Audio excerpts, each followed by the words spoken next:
The following is a presentation of the City of Las Cruces. People helping people.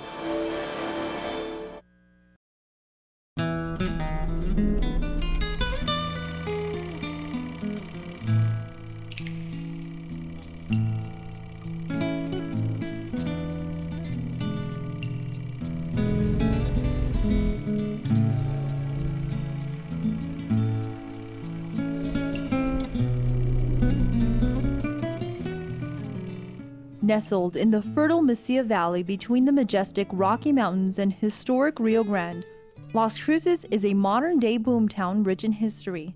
Tradition has it that the name Las Cruces resulted from the numerous crosses that were erected to mark the spot where early settlers fell prey to Indian attacks along the Rio Grande.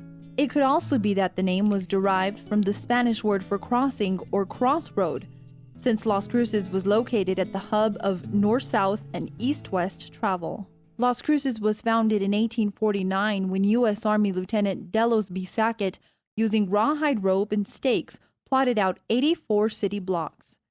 10 years later, in 1859, St. Genevieve's Church was built in the center of the town, where it dominated the townscape and served the faithful for more than 100 years. In the fall of 1907, Las Cruces became a municipality with Martin Lohman serving as the new town's first mayor. In 1946, Las Cruces was declared a city, and its first city elections were held that year. In 1948, Las Cruces voters adopted the commission-manager form of government, which later evolved into the current council-manager form of government.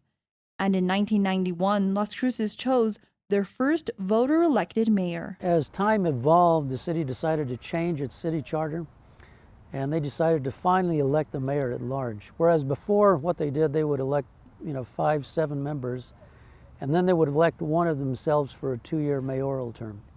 So really it took 4 votes and you were mayor. Then when they changed the city charter back in the 80s, they decided that they were going to have a citywide election. And that was the election I ran for back in '91. The late 1960s and early 1970s weren't kind to downtown. St. Genevieve's Church and Main Street, which ran through the center of the downtown business district, both fell victim to urban renewal. In the 1950s, suburban malls were the new thing.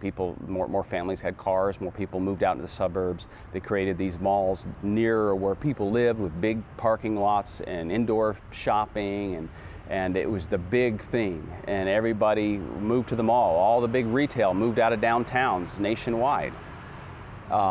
So the federal government listened to the cries of downtowns saying, we're dying here, it's killing our economy. So what the response was something called the Urban Renewal Project. And in the instance of Las Cruces, for example, the thought was, well, if we make it serene and quiet and like a mall, partially enclosed, then we'll reattract those businesses. Well, that wasn't the reason people left, and hindsight's 20/20. They didn't know that at the time. They did the best they could.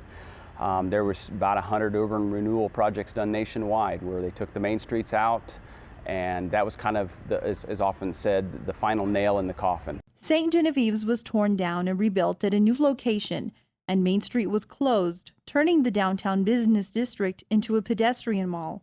The move nearly killed downtown, forcing many businesses to relocate and rendering the area a virtual ghost town.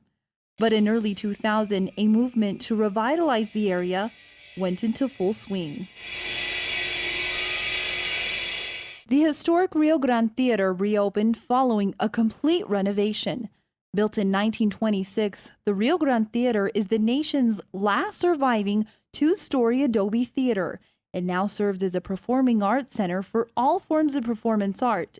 Another major achievement is the reopening of Main Street after nearly 40 years. Traffic now flows again through a picturesque setting. We've got everything else. It's great weather, we've got great people, we've got great culture. If we can make this downtown turn around and make it a place to be, I think we're just going to be the best city in the world. Along with the reopening of Main Street is the establishment of a civic plaza for outdoor activities. A new city hall on the north end of Main Street downtown consolidates various offices into one location. Also part of the downtown landscape is a new $80 million federal building. Recreational opportunities for southern New Mexico include a new regional recreation and aquatic center in Las Cruces, and a new convention-style center is designed to accommodate large venues such as conventions and trade shows.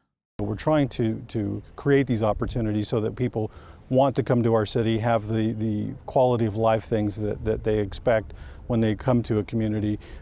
Manufacturing companies, people who will come here to provide jobs for their employees. Those employees would like to have the quality of life that's offered by having amenities such as recreation centers, swimming pools, parks, things of that nature. So we're trying to get ahead of that game and provide the amenities now so that we'll be prepared to deal with that. Las Cruces International Airport serves as the aviation hub of southern New Mexico. It offers a variety of services for aviators. It's also the world headquarters for the Rocket Racing League, which is NASCAR-style racing in the sky. It was also the first home of the world-famous X Prize Cup. Just across Interstate 10 from Las Cruces International Airport is the West Mesa Industrial Park. An array of businesses take advantage of the industrial park's proximity to the interstate, airport, and Las Cruces' workforce. The rankings that we've seen lately, that Las Cruces is on the radar screen, not only across the United States, but even internationally. I mean, it's for a lot of reasons. It's our weather, our quality of life, the good planning that we've done, the opportunities that we present with our relationships that we have. We're very diverse in our community, and we're continuing to pursue more diversity with our relationships with the University, New Mexico State, White Sands Missile Range, NASA, and the future spaceport. I mean, there's just so many opportunities, and those things are putting us in the light across the country, and people are starting to look at us as somewhere they'd like to be. Just over the Organ Mountains to the east is the birthplace of the nation's missile and space activity, White Sands Missile Range. The missile range is on the cutting edge of aerospace technology. The primary function of the range is to support missile development and test programs for the Army, Navy, Air Force, NASA, other government agencies, and private industries.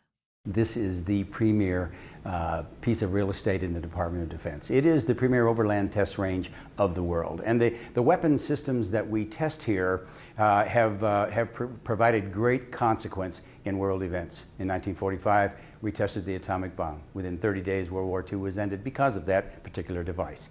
We have tested materials or weapon systems later, and with the consequences of the Cold War coming to an end, Desert Storm coming to a very quick end. So much of what we do here has consequences throughout the world, and in many cases, I think, altered the course of history. New Mexico State University has its home in Las Cruces.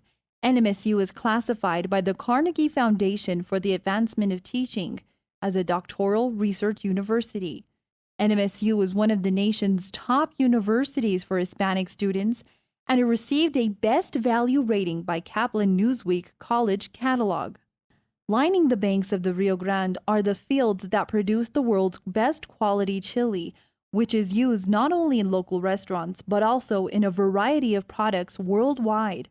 Another agricultural giant is the area's pecan industry, which is one of the world's largest. Acres of pecan groves provide a colorful canopy.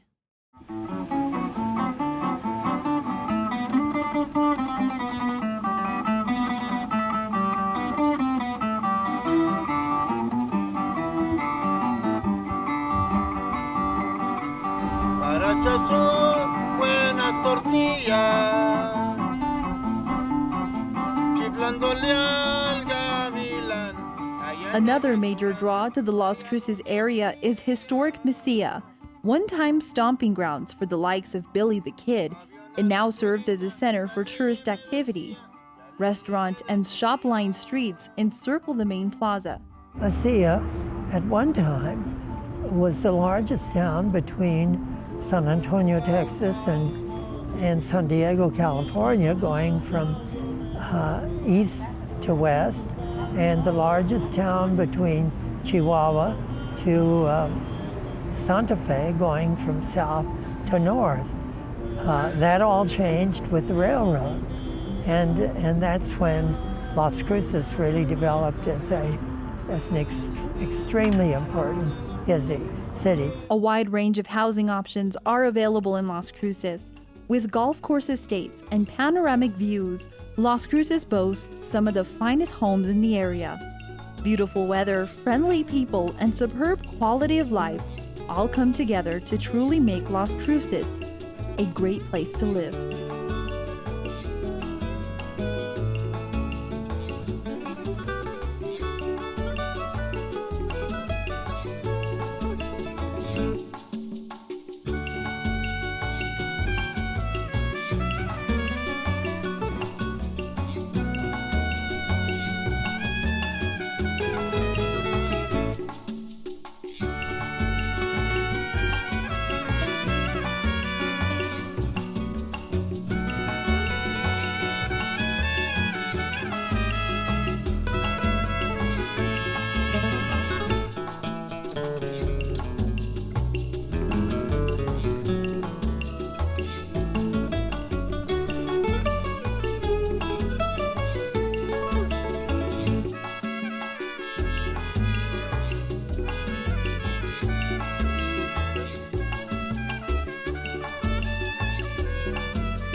This has been a presentation of the City of Las Cruces. People helping people.